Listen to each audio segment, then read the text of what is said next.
Yes, man!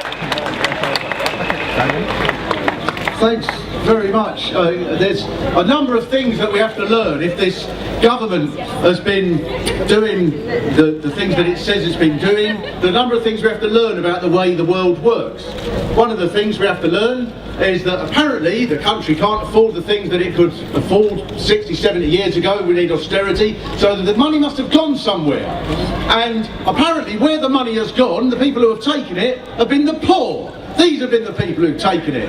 It's the poor who have taken them. They used to be able to afford libraries, we used to be able to afford fire stations, we can't anymore. And apparently it's the poor, we can't take it off the rich. They can't afford it, they've not got two halfpennies to rub together, the rich. This is mainstream economics now, is that the poor are richer than the rich. That's the first thing we have to learn.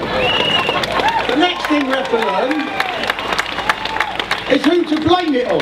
Who we have to blame it on are people like the immigrants. In the current climate, we can't afford to have the immigrants, because this is mainstream ideology now, is that, I'll tell you who immigrants are. Immigrants are these people, they flee from some village in Africa and then they walk across to Spain and they climb in a barrel and go in a float across to Spain and go across Europe on the back of a truck in a crate of pigs, and then they climb on top of a hovercraft and come over here, and then we're supposed to look after these people who aren't prepared to make an effort.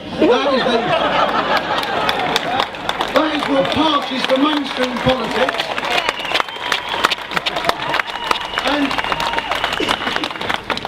And then you get people, a government spokesperson I heard, who was talking about pensions, because we used to be able to afford these things 60, 70 years ago. There was an idea that you would be looked after, not because things were free, but because we paid for things collectively. So you went to school or maybe university, and then you maybe was able to get a council house, and then you were looked after in your old age. All of those things now we can't afford. Now you're constantly going to be in debt through university fees, buying a ridiculously priced house or saving up for your pension. All of those things we can't afford. And yet the idea, I heard a spokesman talking about it, saying we just have to be prepared to put more money aside during the years that we're working, as if most people have got all this extra money, as if at the end of every month people are thinking, I was wondering where to put that money. Thank you, government, now I can put it into an ISA account. I've been not able to walk around the house because the house is full of money. This is the Ian Duncan Smith world.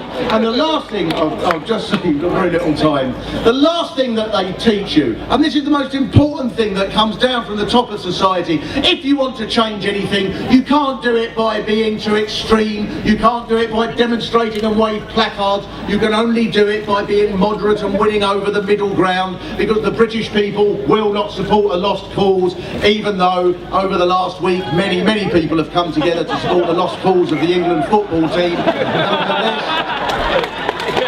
Nonetheless, this is how you change things. It's when people fight in massive numbers, that is when you change the things that go on in there, more than sucking up to them in the way that the Labour leader has been doing.